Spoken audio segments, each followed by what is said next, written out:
What it do, what it do, what it do, what's going on, everybody? It is your boy Daga, and welcome to another Eagles Unleashed podcast with your boy Quasi, and as well a special cast host for Bro Fan Talk, Coach Marcus. How you guys doing today? What's going on, man? Going on. Hey man, I'm just happy that we won yesterday. That's all I gotta say. Facts. How you doing today, Quasi? I'm doing all right, man. I'm just enjoying this victory Monday. I'm ready to talk some bird. Facts, man. And there's a lot actually that we gotta talk about, man. Because I'm gonna be real with you guys. I was really surprised the way that we came out when we played yesterday. So on running the ball, as much as we ran yesterday. I don't think we have ran as much like that since week 2 last year on against the Bucks. But before we get into any specifics, and I'm gonna start with you, Coach Marcus, first. On I want to know how do you think about the game overall? The game was good. You have to temper your enthusiasm because you got to really look at the Giants as a macro and look at the total picture, and it's like, okay, maybe that wasn't the greatest team in the world, but those are the teams you're supposed to beat. We finally had a game where all three phases were playing well: offense, defense, and special teams. So just to have that, Jalen Hurts having a clean game, even though he didn't throw the ball a lot, that doesn't bother me. Me being a former running back, I want to see him run the ball a bajillion times. Now I think that the Philadelphia fandom can finally agree that we are a run first team. Period. Mm-hmm. Let everything revolve off the run. Just keep running behind Lane and Mackay, or Tyler Steen, whoever's going to be there next week, and let everything fall off of play action and off the run, man. Because Saquon Barkley, he is that dude. Facts. How do you think the game went, Quasi? Oh man, I feel like we did a awesome job, competing yesterday. I feel like this was a swagger game for our defense and offense. This was the type of game that we needed for our team, man. And as much as we complain about the coaching and all, uh, looking in on yesterday, I can't say that this team does get up for Nick Sirianni. Like they believe in him, so even though we still have issues with him, I can say that they did show like passion and just showed the will to win. And I just like how our defense is playing. I like that the Georgia boys are getting involved more. I liking that we playing up close more too as well. And like you said, Marcus, our identity always been a run first. I like what I saw from the offense as well. Jalen being on the center more, and I also liked the fact that we used the running back screens a lot yesterday, even though it didn't really work as much. But I really want to see that more moving forward because Saquon Barkley is a dynamic running back. So overall, I feel like yesterday was good for us. That was the type of win that we needed. Facts. Now, Mark, let me ask you this, man. Because I'm a little confused. On so far, besides the Green Bay Packers game, but on the 3-4 games after that, we haven't used the middle of the field on really on except for yesterday as well, and we haven't used slants. On we haven't run the ball as much either. Now, do you think on for this game against yesterday against the Giants, do you think there was more Kellen Moore calling the plays, or was more Nick Sirianni? I think it was Kellen Moore. I think, Okay. in my opinion, I think Nick Sirianni is trying to stay out of it. Um, Now, how good of a job he does at doing that, I don't know. He tends to get his fingerprints on it some way, shape, or form, but for the most part, I believe it's Kellen Moore. I think the middle of the field thing is going to solve itself. I'm Mhm. not going to be too critical because at the end of the day, I mean, we're one drop pass from only having one loss. You know what I'm True. saying? So uh, I got to say it, man. It's if you win, you just nitpicking. If you lose, you complaining. Come. So as long as we keep winning, we just nitpicking. Yeah, I want him to throw to the middle of the field, but I mean, look at the middle of the field. That's going to be a AJ Brown slant, and he's going to break a tackle. Usually, those are our middle of the field yards. Even when we check down, we usually check down to the outside. So I would like to see it more because it's easy to say we should throw across the middle when everybody's going to the, the wide and the short side of the field, leaving the middle open. But there's a reason they're doing that because that's where the pass patterns are going. We still run the mesh concepts like we did against the Saints, and we've had some success with it. But because a lot of times it doesn't count because the play doesn't end up in the middle. You might catch it like the long play with Goddard at New Orleans. He comes across the middle, catches the ball, and he goes up the sideline for 60 yards or whatever that was. So a lot of plays go through the middle, but everybody wants it to, dead in between the numbers, and sometimes you get that and sometimes it don't. But we won the game. If we won the game not going up the middle, so be it. So with that said, would that be more on Jalen or would that be more on the coaching staff? A little bit of both. I'm sure okay. I'm sure. I haven't had a chance to go through the tape yet. I'm going to do that tomorrow because I know that Jalen missed some passes. Mm-hmm. Now the thing is, if he's missing the open man, I know everybody's talking about the one wide route in the red zone by Saquon. He missed. Saquon was wide open, and then there was another one right before he threw the touchdown to AJ Brown. He missed Devontae Smith going across the middle. That would have been an easy first down. So it's easy to say, you missed the wide open guy. But what you got to look at is, okay, what was his progression reads? Was he supposed to look? Because normally, here's the thing. If it is not a design play to go to the running back, normally your running back is your check down. That means if everybody else is covered, then you go to the running back. He's your bailout. So a lot of times, you're not going to see Saquon wide open raising his hand until it might be too late because he's the exit, so I want to see what else was out there. But you really want him to be able to see everything, on the field, but it's not going to work out like that. He'll get better at it and they'll start to adjust to routes because eventually they're going to start picking up on that outside. You know what I mean? And how many times did Jalen get sacked the other day? 5 times? I think 5 times, yeah. 5 times. So I was thinking about that. But I got to remember, if you go back and look at the Atlanta game, right? I remember specifically after that game, I was complaining. I'm like, Jalen, you leave in the pocket just a tad too early. Stay in the pocket, go through the progressions, and deliver the ball. Mm-hmm. So I can't complain about him leaving the pocket early. Now he's staying in the pocket. Now the results are staying in the pocket.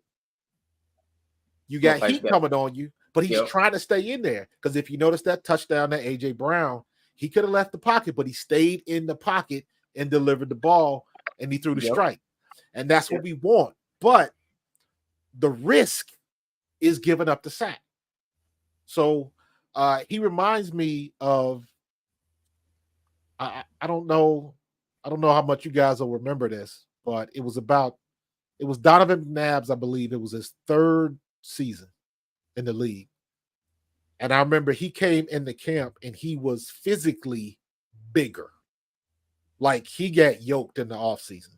Yeah, that was the season he kept throwing all of the balls in the dirt because he had too much muscle. But the reason why he did that was because he was making a conscious effort to stay in the pocket and take the punishment. He didn't want to run anymore. So he bulked up a little bit. Now, eventually his passes got better and he got used to the muscle mass. And he became Donovan McNabb. He became the best quarterback we've ever seen in Philadelphia anyway. So there was a method to his madness, and to me, it looks like that's what Jalen is doing now. He is trying to make a conscious effort to stay in the pocket. And just the bad part of that is you might stay in there and tick too long and end up taking a sack. Got it. Now, Quasi, let me ask you this, man. Are you worry at all about us starting slow, and not scoring at all in the first quarter. Oh, absolutely, because that's all that they've given us the past 5 weeks now. So, but yeah, I mean, we picked it up a lot faster than we did the other games, but it's still concerning. But like I said, we have the formula. Like we just need to use our running backs early, and and then when we do go to pass, like just don't let it be a go ball. Let it be something creative. Maybe a screen of Saquon Barkley, anything, like something creative, a jet sweep or something. Like switch it up. Get your playmakers involved early. But like I said, yeah, it's still concerning. But I seen some promising things yesterday as well. So this play calling was definitely killing Moore's game plan yesterday because this the most I've seen Jalen Hurts under center and probably his whole career as a Philadelphia Eagle. Like he was like they was using it a lot. I like how they was using the dump off to build Jalen Hurts out as well. Even though some of those plays didn't work with Saquon, I still like those plays. And then when I saw that it was one play they did the Wildcat with Saquon Barkley, I'm like, oh yeah, this definitely not Nick calling this. So I'm liking what I'm seeing from the offense. They just showing us little by little more, but we definitely need to pick up the offense because this team we playing next week for sure they can move the ball. So we got to match fire with fire. Gotcha, gotcha. How about you, Marcus? Are you concerned at all? A little bit. It concerns me more when our opponent scores in the first quarter, because I Yep. look at it from the standpoint if we, yes, I want to score early, but I also know that a lot of times it doesn't work that way, and people always forget, man. The other guys get paid too, so That it concerns me when the other team scores before we do. That's what I don't like. Yeah. You know what I mean? So because I know sometimes you got to get the offense going, and you got to kind of figure out what's working and what's not. But I think there's some things that we still leaving meat on the bone.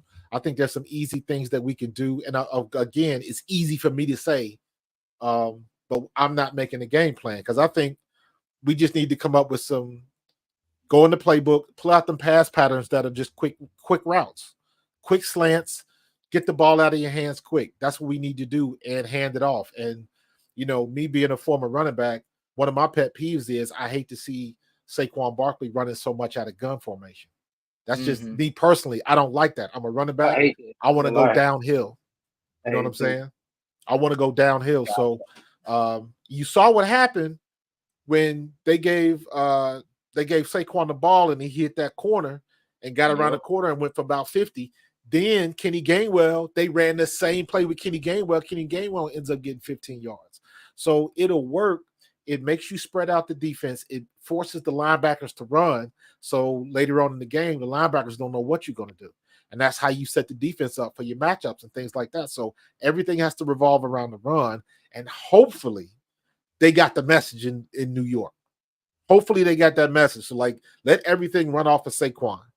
You know what Yep. I mean? I don't care if Jalen only throws the ball 10 times. I don't That doesn't either. concern me. I don't care Um, either. long ball is overrated. You know what I'm saying? So whatever we got to do, if running the ball 30 times a game gets us in the end zone and gets us the dub, so be it. That's how you But should that's do it. that's been the concept from Nick Sirianni since last year. Tell you the truth, since 2021. And then last year whenever he took over again the play calling and all, he went back. Everything got to be deep and vertical. Right. But he asked a question. He said, "Why don't we ever do screen passes to Barkley or any running back at that? We never do screens." Do you have an answer to that, Marcus? No, I've seen a couple screens, but they always run those slow screens Mm-hmm. where it's almost kind of play action and he's got to throw the ball over the defensive end. Yep. That's it. All of the screens that I've seen. He tried to throw one inside screen out. I can't remember what game it was. And I think it got knocked down. And then we've had two more screens where they try to throw over the defensive end because they're expecting the defensive end to crash down hard. And the Mm-hmm. defensive end is right in that throwing lane. So he tries to loft it over. And one of two things going to happen. It's either going to get intercepted, it's going to get knocked down, or he going to catch it and he going to get his ribs blowed up. So Facts. those three things we don't want. We need inside screens. We haven't had a good screen game since Darren Sproles left, man. So I don't know why we got that bugaboo in Philadelphia, but they need to.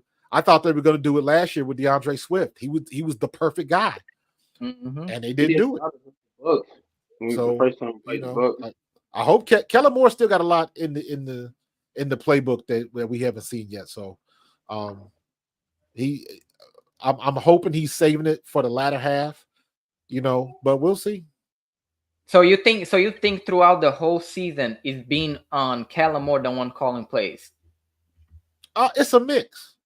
It's a mix. Okay. I'm sure just Nick Sirianni coming from being an offensive coach and the head coach, there are gonna be some times where he's gonna say, hey, we got to give 26 the ball, or hey, let's get the ball to 6.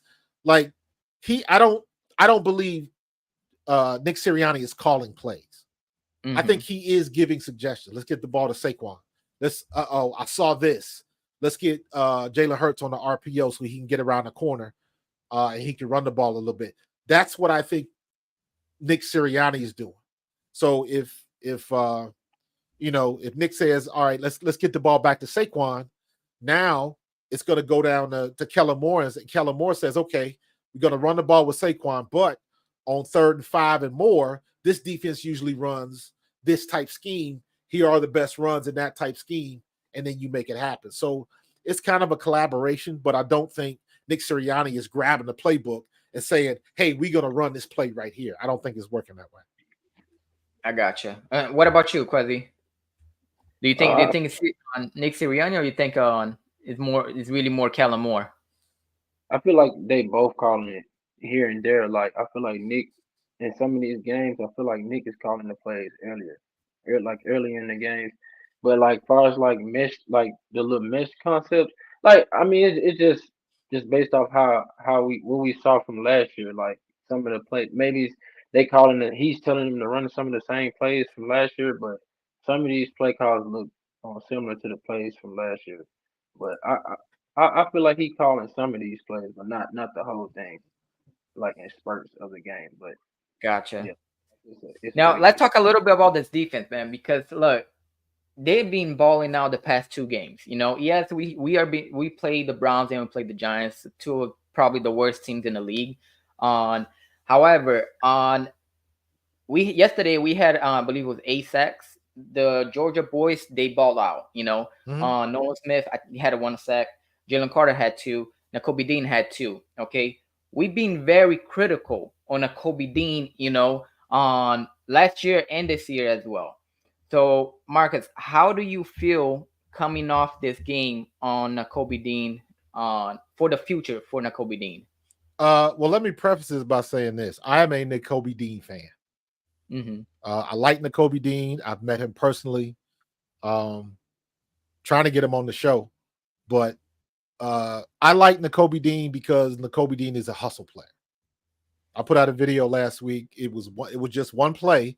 Now I know he suffers in coverages sometimes, but my logic is give me a linebacker who doesn't give something up in coverage. You can go from Fred Warner to Roquan Smith, everybody, because linebackers can't cover. They can run with you, but linebackers can't cover for the most part. So every linebacker's gonna struggle with that. My thing with Nakobe is, man, I kind of want you to tackle a little bit better, but I'll get over that.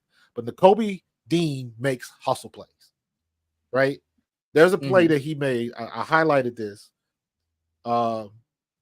He blitzed, did not get to the quarterback. So he is 5 yards in the quarterback's face, 5 yards past the line of scrimmage. The quarterback gets the ball off. He stopped, changed directions, and chased the ball carrier down and still made the tackle. Those are the type of hustle plays like that I fall in love with, because he's not going to get beat every time. And you saw yesterday he got home twice. Yep. And he still made hustle plays at different times of the game. So I like Nakobe Dean. I think he's in a situation where the more snaps he gets, he's only going to get better.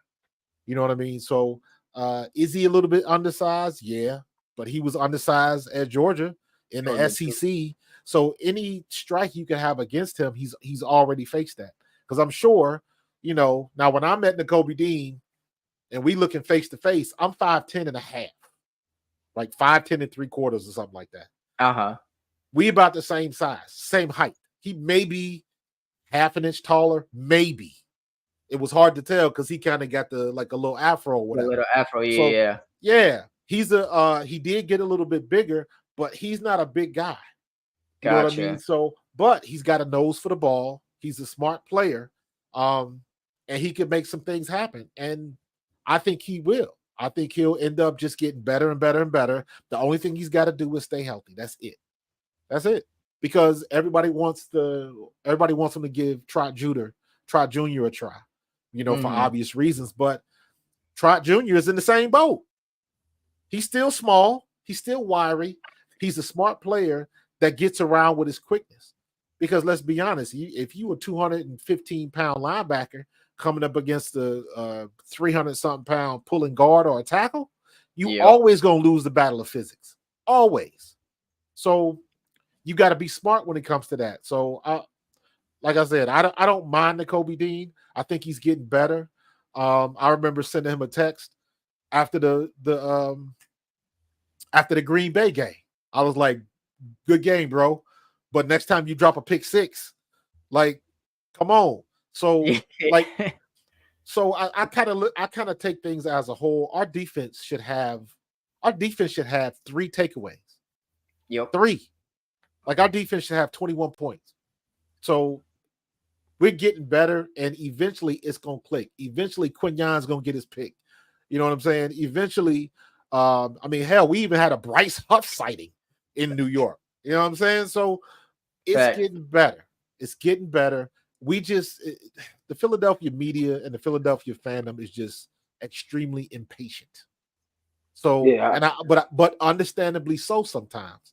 But things gonna work the way they work, right? Yep. I'm looking at this. Do you guys got the Monday night game on? Like, yeah. I'm watching it right now. look at how. I mean, it's 17-10 now, but look at what Tampa Bay was doing to Baltimore in the first half.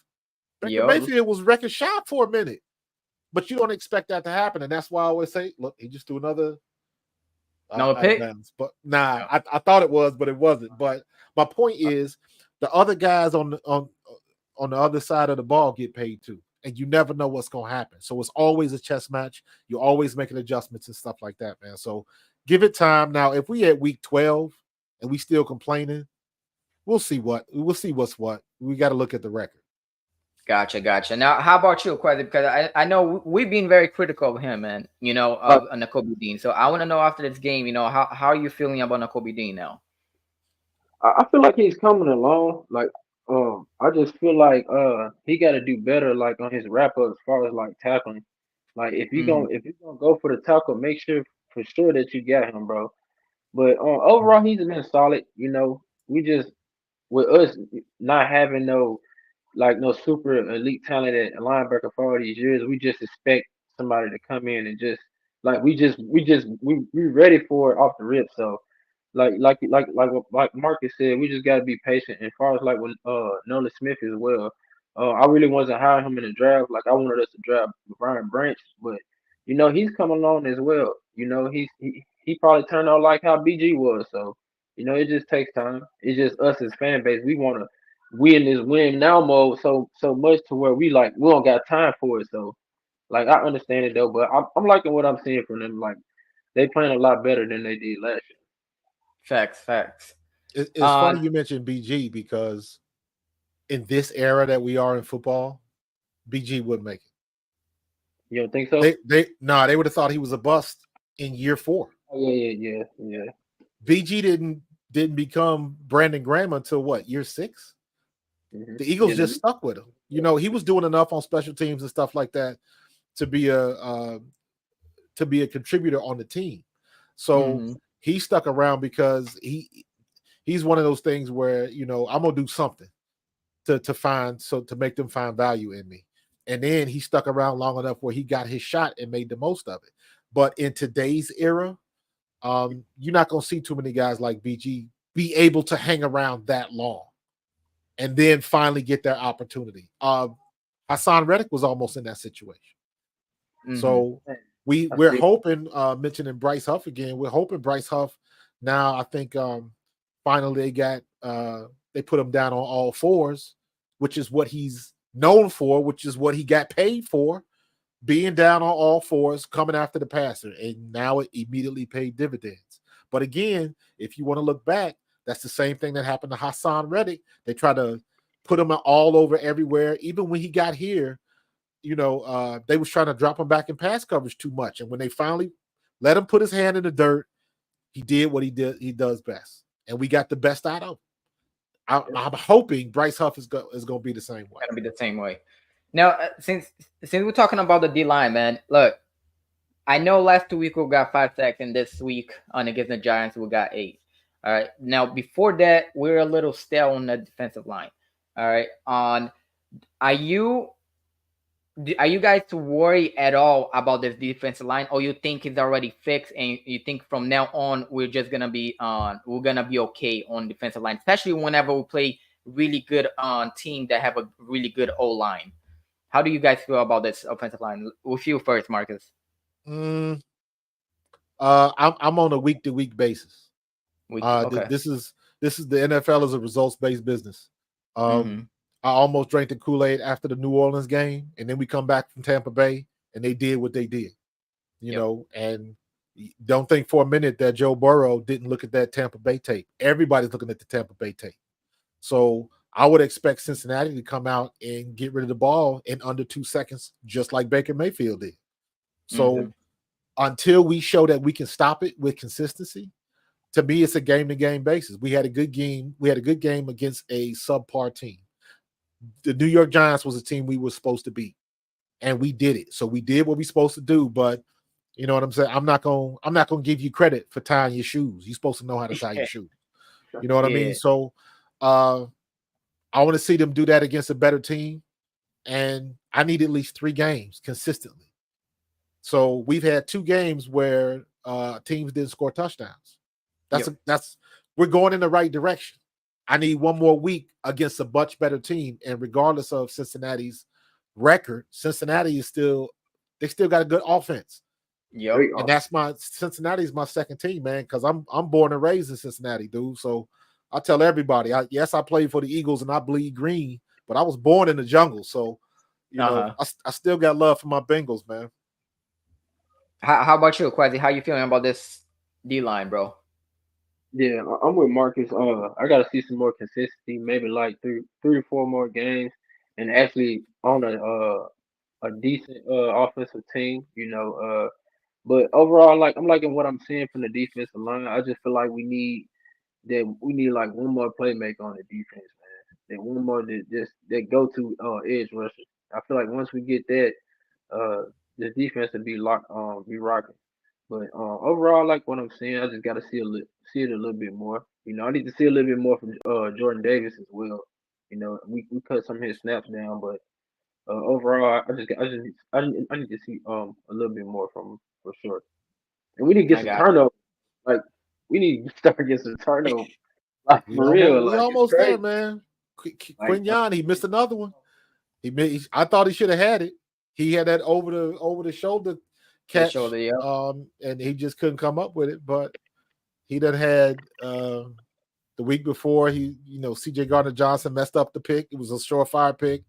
He dropped the pick six. Do you think, because to me, from watching that one with C.J. Gardner-Johnson, to me it felt like more like C.J. Gardner-Johnson was in a better spot for the interception than what Quinion was. I mean, that's debatable. I don't blame C.J. Gardner-Johnson because he's not looking at Quinion. He's looking at the ball, which is what he's supposed to be doing. But Quinion had him covered. As soon as I saw him going over there, I was like, they're gonna mess each other up.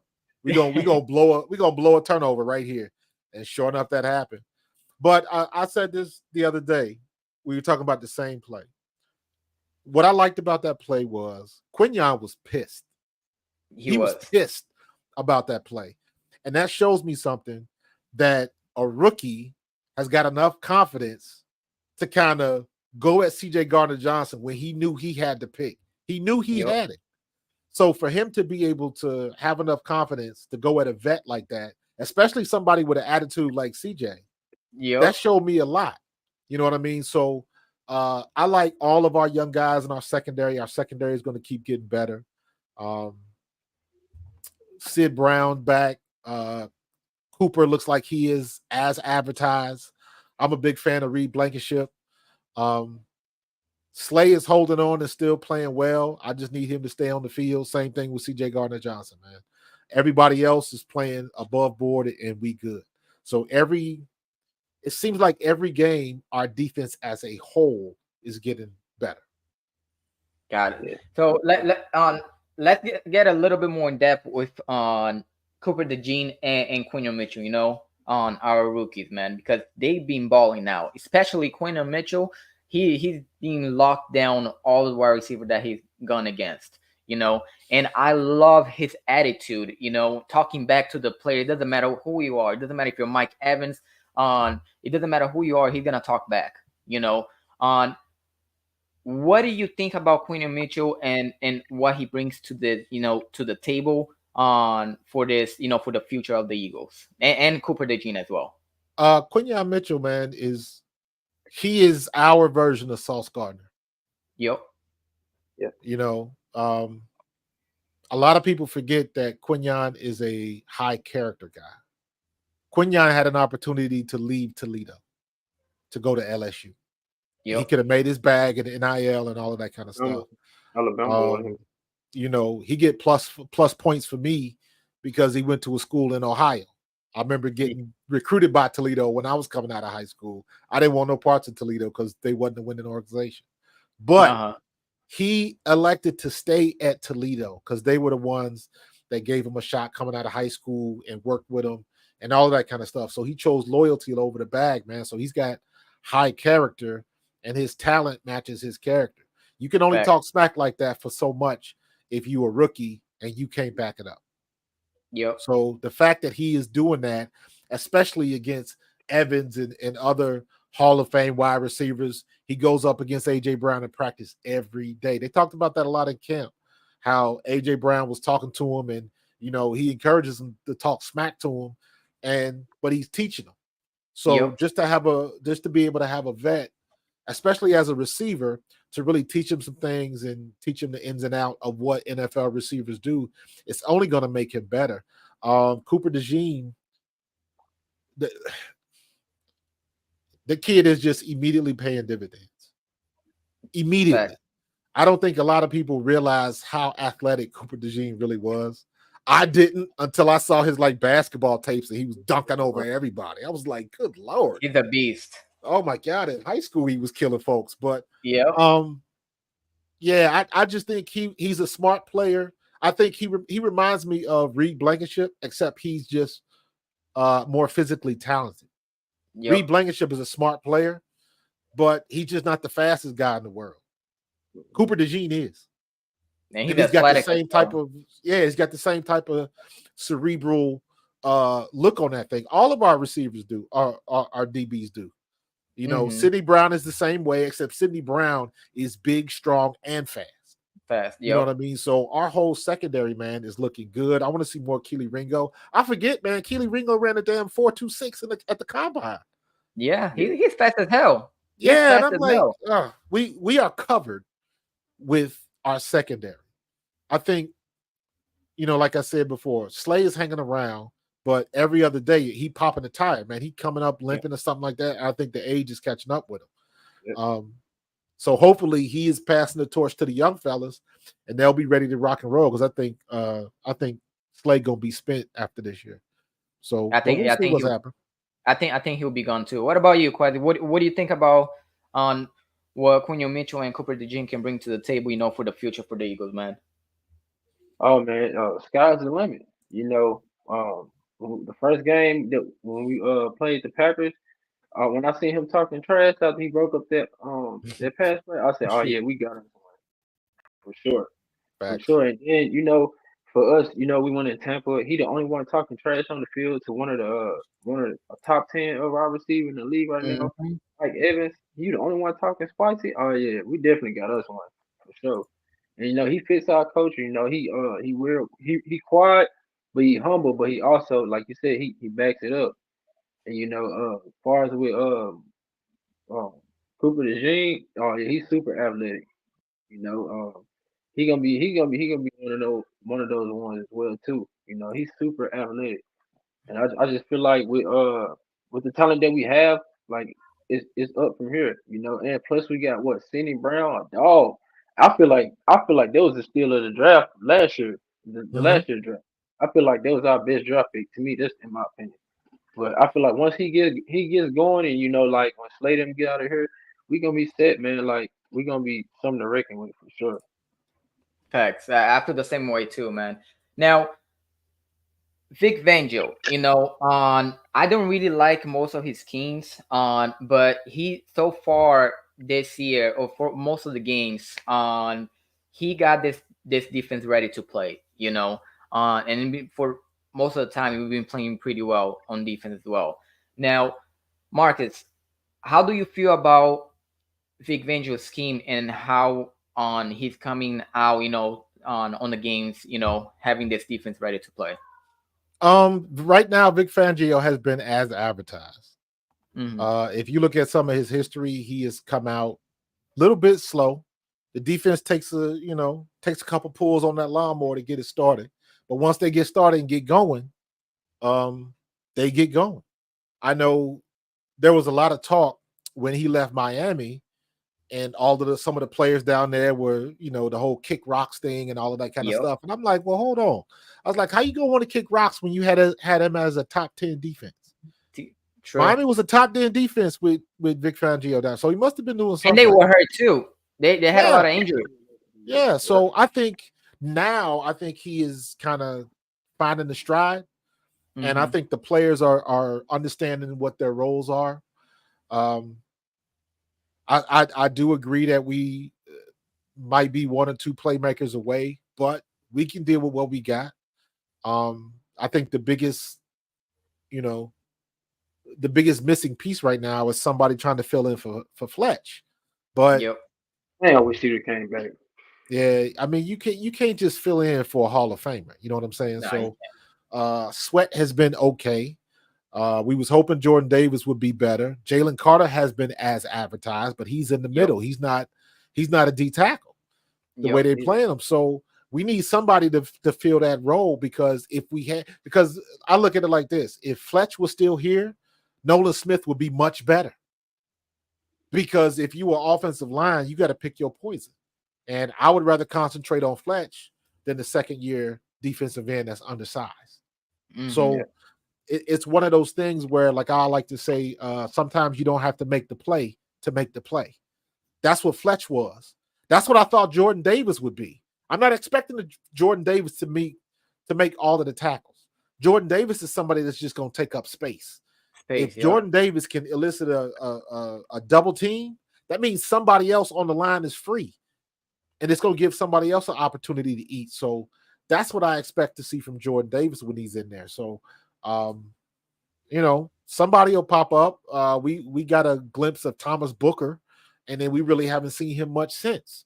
So they're still playing with a lot of things, and I think right when we get to the true halfway point of the season, we'll probably be set with what the lineup is going to look like, and then I expect Vic Fangio to kind of play around and adjust and do some things differently, like he has done in the past. Uh So huh. I think we're okay. We always want better. We always want more sacks, all of that kind of stuff. What team doesn't say that? But the last 2 weeks, you can't argue with the results. So it is what it is. Hey, all I Touchdown gotta say, Ravens. man, it's gonna be a big test this week against the Bengals because that offense, there's something, Yeah. So it's gonna be a big test for this defense and for Vic Fangio as well. What about you, Quasi? How do you feel so far about Vic Fangio throughout the 6 games that we played? I feel like he's been up and down, but overall, I didn't want him at first because we've been dealing with this scheme for the like past 5 years. But he's finally settling down, and it's starting to show through this week, this second game. I'm just hoping that our defense can keep it up. Like I said, I feel like we still need like one more dominant pass rusher um to basically complete this defense. But overall, I feel like he's been decent. But besides he's been okay. Besides the Bucks game, like the Bucks game, Okay. that was just that was unacceptable. But I feel like his scheme just requires a lot of discipline. Like a lot of people got to know where they're supposed to be at. But we just got to give him time. But I like the direction that we're moving in so far. So I give him like a B minus so far. Okay. I mean, yeah, I mean, so far I have no complaint. Like you said, like besides the Bucks game, the defense been balling out pretty much. Now, like I said again, we are playing against the Browns and we did play against the Giants. Which are one of the two worst teams in the league as well. But on another thing, man, because Marcus, you being a former NFL running back, man, how special is Barkley, man? Saquon right now, like today, the two running backs there at the top of the game is Saquon and King Henry. Mm-hmm. Because both of them for the same reason. Saquon is a little bit quicker than Derrick Henry, but Derrick Henry is just you got 250 pounds of mass moving Yep. at 4.4 speed and can change direction, which Yep. is incredible. Saquon Barkley is what 6'2", 230. He's a linebacker. He's Fred Warner size and can spin on you and can run away from you and can accelerate through the hole. And like you saw, can lower the shoulder and knock you back. No. He's the kind of guy that forces secondary to make business decisions. So Mm-hmm. and that's what we need, man. So as far as a running back, man, he's what you're looking for, man. I played with Herschel Walker, so I played with that ilk of running back, but Herschel couldn't do the things that Barkley, Saquon. Yeah, Herschel was a slasher and a straight ahead runner and was strong mm-hmm. as an ox, but he couldn't shake nobody or juke anybody like that. Saquon is different. Saquon is much different, and I'm glad we got him, and I'm glad he had an opportunity to really stick it to the Giants, man, because he's the type of dude. I said this before, man. People got to realize Saquon did not want to leave New York at all. Yep. He wanted to end his career with one team and was willing to take the pay cut to do it, but that pay cut still would have meant New York paying way too much money. So they ended up spending the money on Daniel Jones, and you get what you get. But I always tell people, man, think about it like this. Saquon Barkley still had like events, appearances, football camps and stuff like that in the New York area. He just didn't cut all of that stuff off. Mm-hmm. So for somebody like that and the way he's been carrying himself and the way he's been handling the situation, for him to get that off in New York, I thought that was perfect for him. He deserved it because a lot of times it don't work out that way. But I'm so glad he did. It just showcased his character, man, and like he deserved every bit of it. I wish he would have went. And I wish he would have decided to go and get 200 yards. Yeah, I I wish know, he right? would have. I, So I Hey, wanted him to. No, no, he's just so humble, man. Go ahead, Quasi. no, I was just saying I wanted them to keep the starters in. I wanted to yeah, straight I blow agree. destroy them. I wanted 50. Like, but I hope we do the Cowboys like that. Like, we come out with Facts. the game. I don't want the starters better not come out in that game. They better play the entire game. I want us to really rub it in on them. Cowboys game is going to be interesting, and I just started thinking about this because now the Cowboy game that's going to be a revenge game for Kellen Moore. Yep, Yep. that is true. So And I'm that's the looking only forward to game that. Dak really get up for is to play against us. So we might get a Yeah, good game. They do get up. They really only care about beating us. To be honest, they don't really care about nothing else.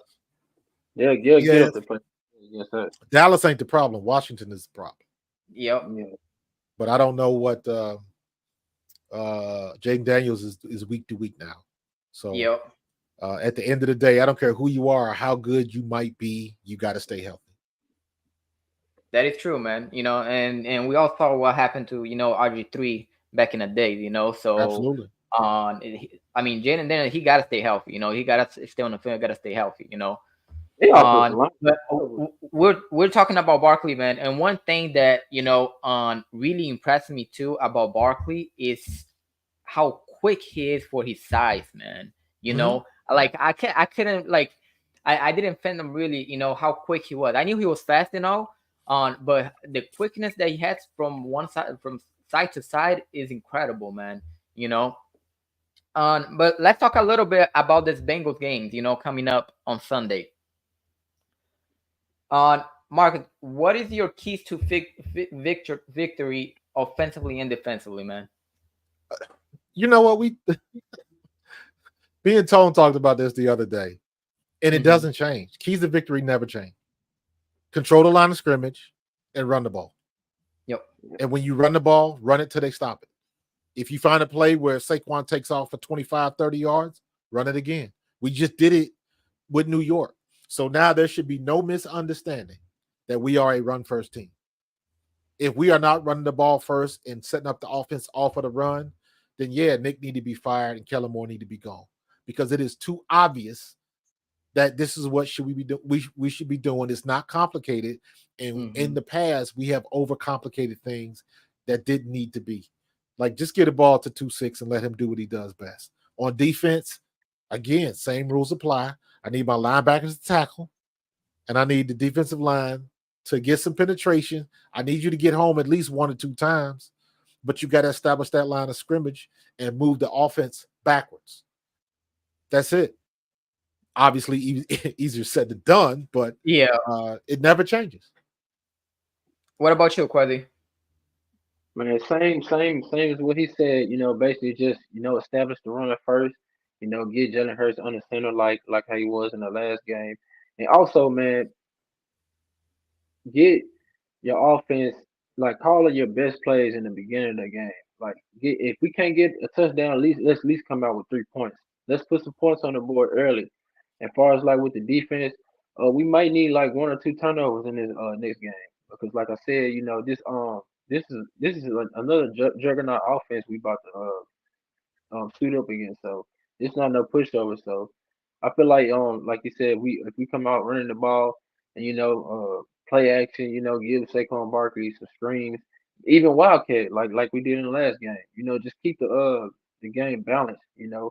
Keep the offense honest. Just, and the players, execute what's being called. Jalen, don't take the sack.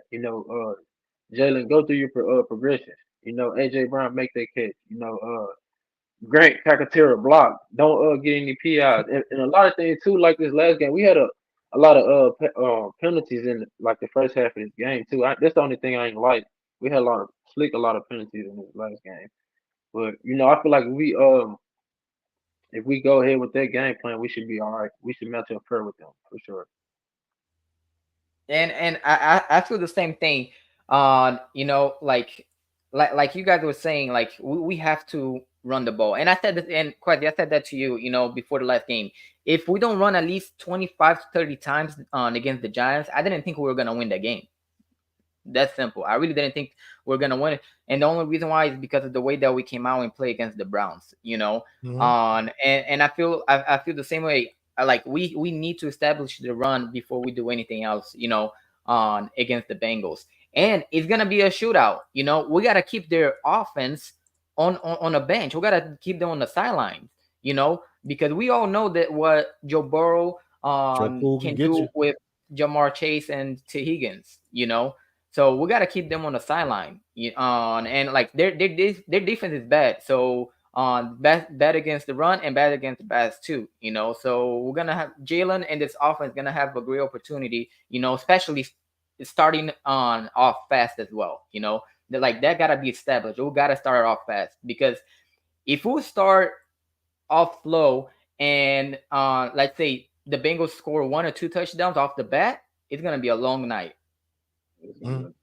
I agree. I'm trying to get on with some of my homeboys at home that go to the games, man, because it's the Bengals offensive line has always given them problems.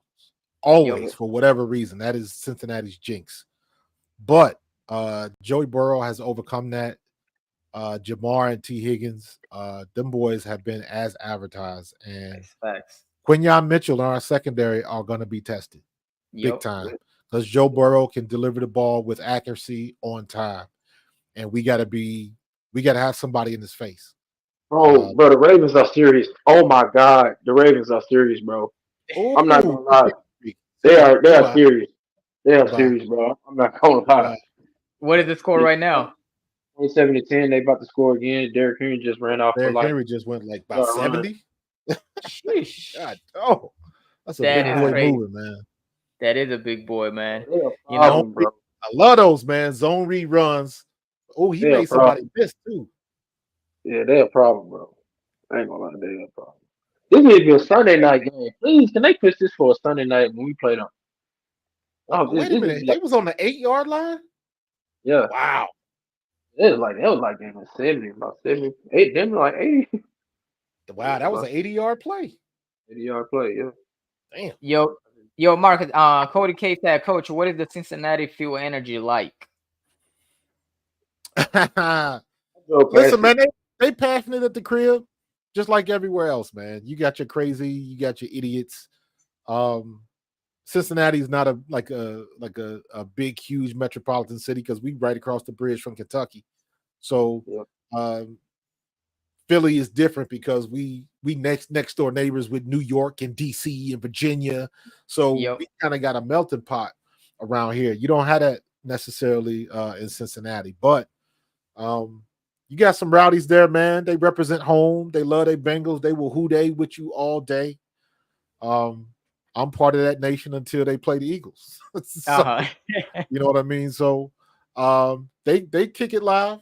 They kick it live, and they gonna be looking for a win, man, because they struggling right now.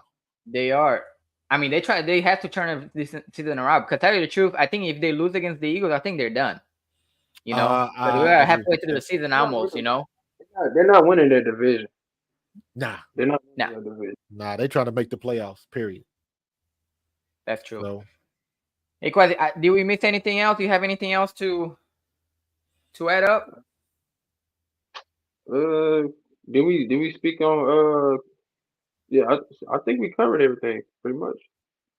Okay, Mark, I really appreciate for you coming through, man. You know, and talking to birds. You know, on I actually have to get you and on Tone as well. You know, you guys together, man. I had him like 2-3 times already on the show as well.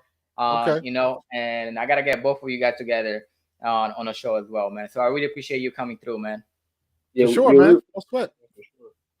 Next time we That gotta that get you. All the boys will be on next time. Everybody I, that be you know coming. what, man? I've been watching a lot of stuff. I've been hopping on with another guy. But we've been talking about all the WNBA stuff because I do a lot of WNBA content. But Yeah, sometimes, man, he gets on the panel where he has a live show, and I'm trying to figure out a way to incorporate that format.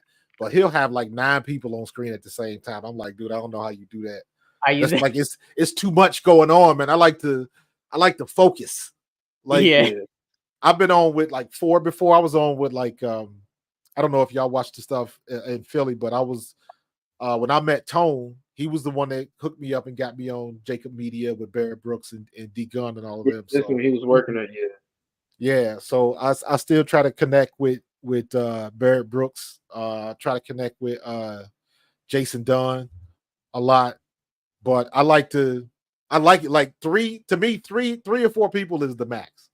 That way you can focus on what you got to say because man, that Joker have this dude named KSAP. He had like 9 people on screen at the same time, and he'll hit a subject and everybody will chime in at the same time. And they'll be like, "Hold on, like Oh yeah, yeah, what are you y'all don't know talking what about?" direction to go. Oh my god, it's fun though. It's a lot of fun, but you Yeah. might wait 10-15 minutes before you can get a legitimate opportunity to speak. So, yeah. but it's fun though, man. I love it, man. As long as we talk about the Yeah. birds and talk about ball, man, it's all good. Facts, fact. And we have 19 people in the chat, man. I appreciate all you guys that come through as well. You know, make sure you like whatever channel you're watching from. Make sure you subscribe to all the channels. The links on the description below as well. And make sure you subscribe to Profan Talk Yes, right sir. here. Go on YouTube, just press Profan Talk, you know, and make sure you subscribe to the channel as well, man. You know, Trying to like I hit said, 5K, man. Trying to hit 5K. try to hit Uh, 5K, man. You know, appreciate all you guys. Marcus, again, thanks so much, man. No sweat, And you my guys guy. already know what time it is. Dog all right, out. boy. Go Peace out. birds. Word.